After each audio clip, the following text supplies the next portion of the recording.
Hello friends, welcome to Om study classes. Om study classes में आपका स्वागत है। तो आज की इस वीडियो में हम क्लास 10th के चैप्टर 7 निर्देशांक ज्यामिति के उदाहरण 3 से सॉल्व करने वाले हैं।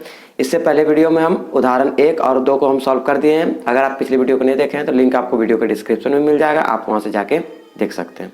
तो बिना टाइम वेस्ट करते हुए चलिए देखते हैं उदाहरण नंबर 3 में क्या है। देखिए उदाहरण 3 है मेरे पास यहाँ पे आकृति 7.6 जो कि हम बना दिए हैं। किसी कक्षा में रखे डेस्कों की व्यवस्था दर्शाती है।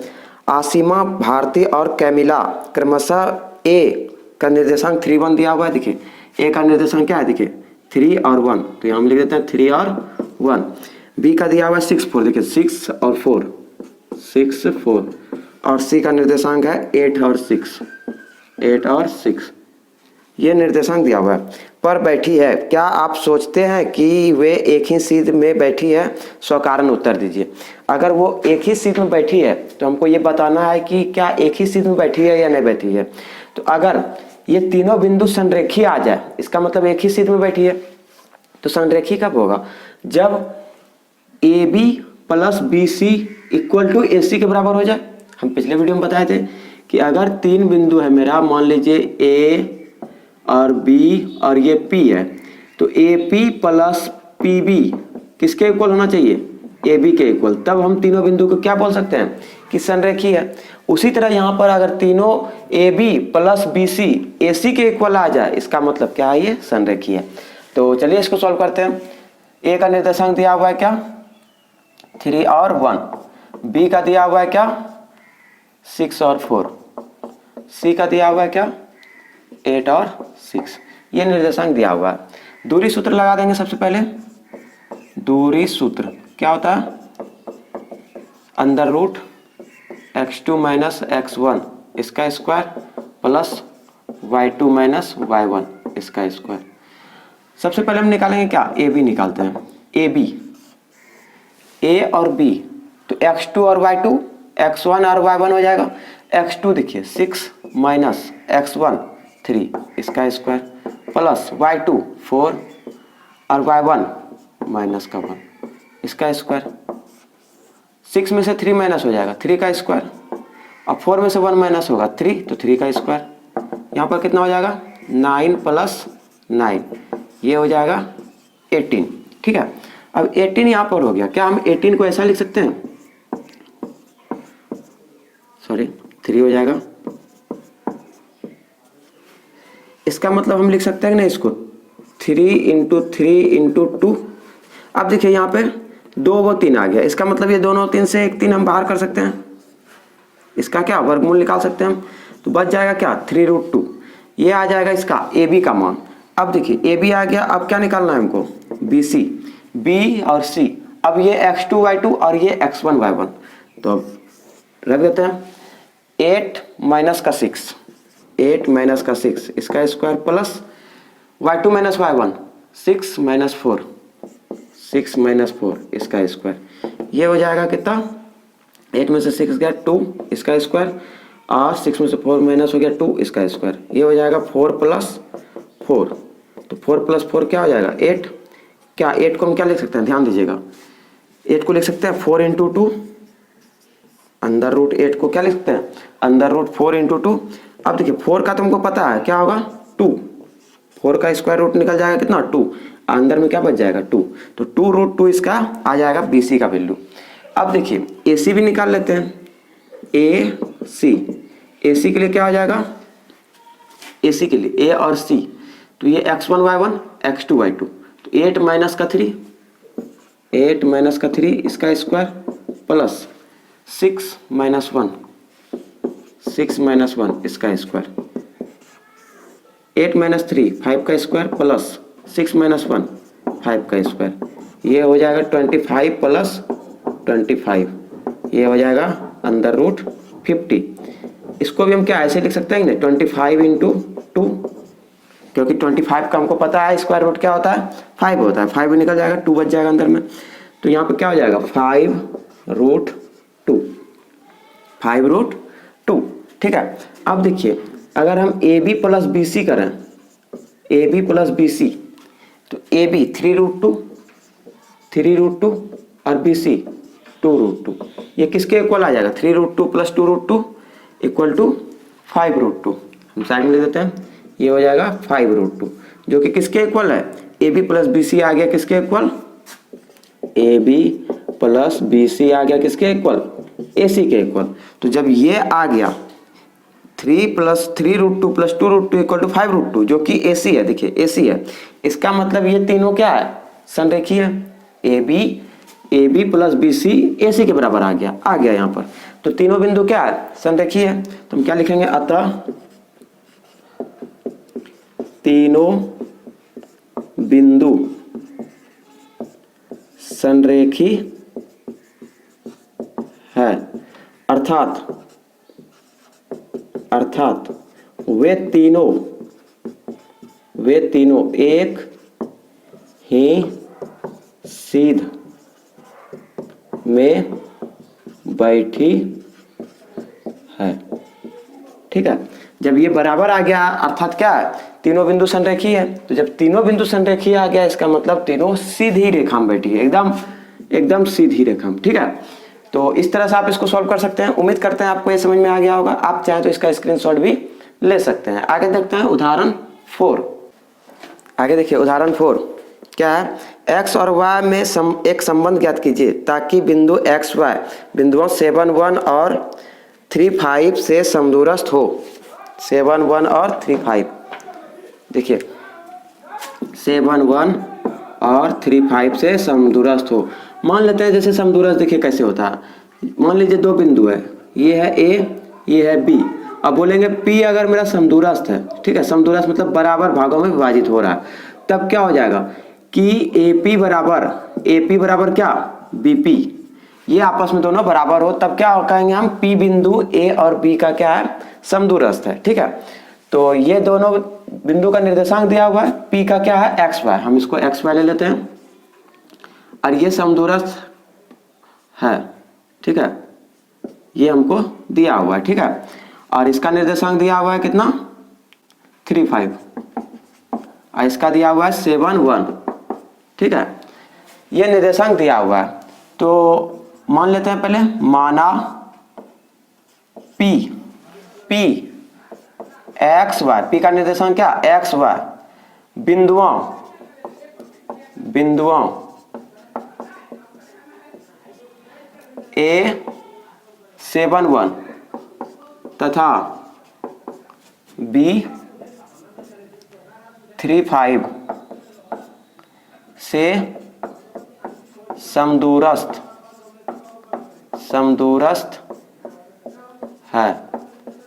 ठीक है, समदूरस्थ है, तब क्या हो जाएगा? AP = BP।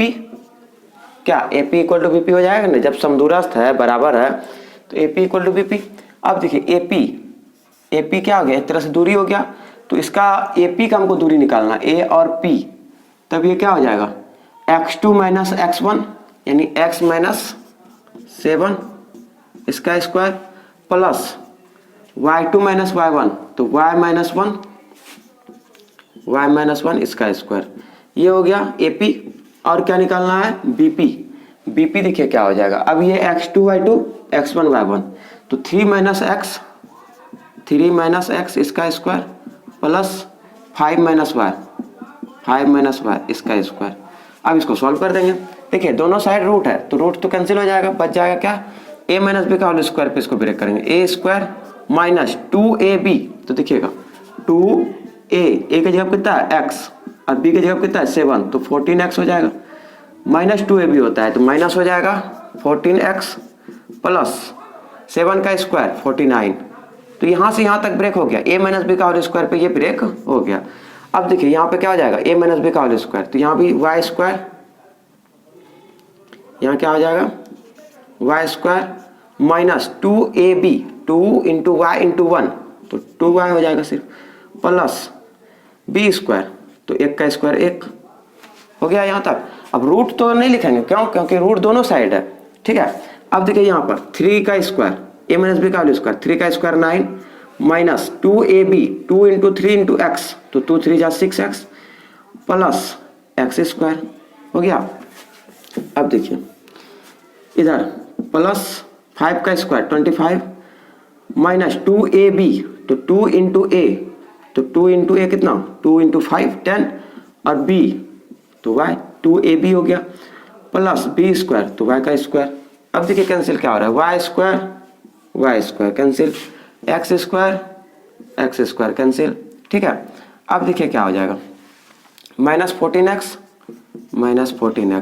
और x को भी अपोजिट साइड कर लेंगे यहाँ x, तो ये क्या हो जाएगा -6x अपोजिट साइड आएगा तो प्लस का 6x और देखिए y माइनस का 2y और y वाला टर्म को इधर करेंगे प्लस का 10y इक्वल टू 9 और 25 कितना हो जाएगा 34, 9 प्लस 25 34 और देखिए 49 है यहाँ पर 49 अपोजिट साइड आएगा तो क्या हो जाएगा माइनस का 49 और 1 है एक 1 भी अपोजिट साइड आएगा तो माइनस का 1। अब इसको सॉल्व कर देना है -14 प्लस 6 तो माइनस का 8 x है तो x -2 प्लस 10 प्लस का 8 और y है तो y। ठीक है, अब देखिए 34 -49 माइनस 1 तो माइनस का 50। अब इससे हम कॉमन क्या निकाल सकते हैं -8 को निकाल सकते हैं कॉमन, क्या बच जाएगा x माइनस देखिए माइनस माइनस प्लस हो जाएगा तो minus y equal to minus का 16 34 माइनस 50 माइनस का 16 माइनस माइनस कैंसिल। ठीक है, अब x minus y equal to क्या आ जाएगा 16/8 8 2 जा 16 तो x minus y equal to क्या आ जाएगा 2, तो यही इसका संबंध हो गया। ठीक है, तो वही बोल रहा था कि x और y से संबंध स्थापित कीजिए, तो संबंध क्या आ जाएगा x minus y equal to 2। ठीक है, तो उम्मीद करते हैं आपको ये समझ में आ गया होगा। आगे देखते हैं नेक्स्ट उदाहरण 5। नेक्स्ट देखिए उदाहरण 5 क्या है कि y अक्ष पर एक ऐसा बिंदु ज्ञात कीजिए जो बिंदुओं 6a 6 5 और b -4 3 से समदूरस्थ हो। a का दिया हुआ है 6 5, देखिए a का दिया हुआ है 6 5 और b का दिया हुआ है क्या b का दिया हुआ है -4 3।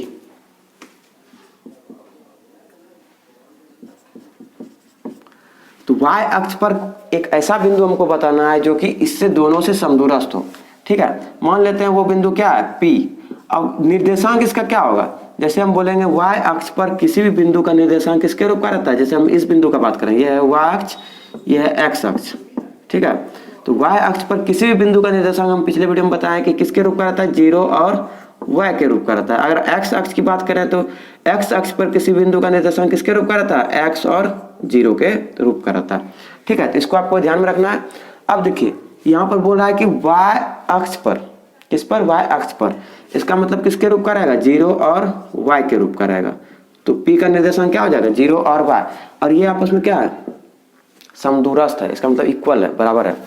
तो हम क्या बोल सकते हैं ध्यान दीजिएगा कि P 0 y बिंदुओं A और B से क्या है समदूरस्थ है। तो लिखेंगे क्या माना P 0 y। ठीक है, माना P 0 y बिंदुओं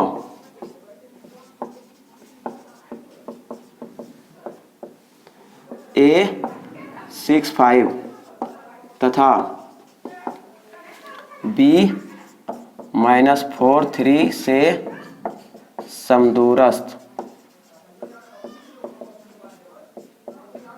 है। आप यहाँ पे बिंदु भी ऐड कर सकते हैं, माना बिंदु। ठीक है, माना बिंदु P 0 y बिंदुओं A 6 5 तथा B -4 3 से समदूरस्थ है। तो जब ये समदूरस्थ है तो हम लगा सकते हैं फॉर्मूला क्या AP बराबर BP, AP बराबर BP समदूरस्थ दिया हुआ है। तो अब हम दूरी सूत्र लगा लेंगे, AP का क्या आ जाएगा A और P यानी x2 - x1 x2 0 x1 6 इसका स्क्वायर प्लस y2 तो y2 y माइनस y1 5 इसका स्क्वायर। ये हो गया AP। अब BP, अब ये बन जाएगा x2 और ये x1 x2 -4 -0 इसका स्क्वायर प्लस 3 माइनस वाई, 3 हो गया y2, y1 हो गया y इसका स्क्वायर। अब इसको सॉल्व कर देना है। देखिए दोनों साइड रूट है, रूट तो कैंसिल हो जाएगा, काटना नहीं है आपको, बस कैंसिल हो जाएगा। अब देखिए -6 का square plus a minus B का whole square, a square minus 2ab, तो 2 into Y into 5, 2 into Y into 5, तो ये हो जाएगा 10y, माइनस 2ab होता है तो minus 10y, plus b square तो 25, बी स्क्वायर 5 का स्क्वायर 25, यहाँ हो जाएगा -4 का स्क्वायर, -4 का square plus a square 9 minus 2ab, 2 into 3 into y, तो 2 3 जा 6y, प्लस बी स्क्वायर तो वाई स्क्वायर प्लस का कैंसिल। अब देखिए क्या आ जाएगा, -6 का स्क्वायर, -6 इंटू -6 तो हो जाएगा 36, प्लस 25 माइनस 10y, 25 को इधर कर लिए, ये हो जाएगा -4 का स्क्वायर कितना 16 प्लस 9 माइनस का 6y। अब देखिए 36 plus 25 minus 10y equal to, ये हो जाएगा 25 माइनस का 6y, 25 प्लस में, आप इधर भी प्लस में, ये दोनों कैंसिल हो जाएगा। अब देखिए माइनस का 10y, ये 6y अपोजिट साइड करेंगे, प्लस का 6y, 36 को अपोजिट साइड ले जाएंगे, माइनस का 36। अब इसका मान कितना हो जाएगा, माइनस का 4y माइनस का 36, minus minus cancel, y equal to 36/4, 4 9 जा 36, तो y का मान कितना आ गया 9। ठीक है, तो y अक्ष पर एक ऐसा बिंदु निकला, यानी y बराबर 9 निकला, जो कि इस दोनों बिंदुओं से क्या है, समदूरस्थ है, तो y इक्वल टू क्या हो जाएगा 9। ठीक है, उम्मीद करते हैं आपको ये समझ में आ गया होगा। ठीक है, तो उदाहरण के हम सभी सवालों को सॉल्व कर दिए हैं। नेक्स्ट वीडियो में हम एक्सरसाइज 7.1 के भी सवालों को सॉल्व करेंगे। अगर आपको ये वीडियो अच्छा लगा है तो ज़्यादा से ज़्यादा इसको लाइक कीजिए, शेयर कीजिए। चैनल पर अगर नया है तो चैनल को सब्सक्राइब भी जरूर कीजिएगा। मिलते हैं फिर अगले वीडियो में, तब तक के लिए बाय बाय, जय हिंद, थैंक यू।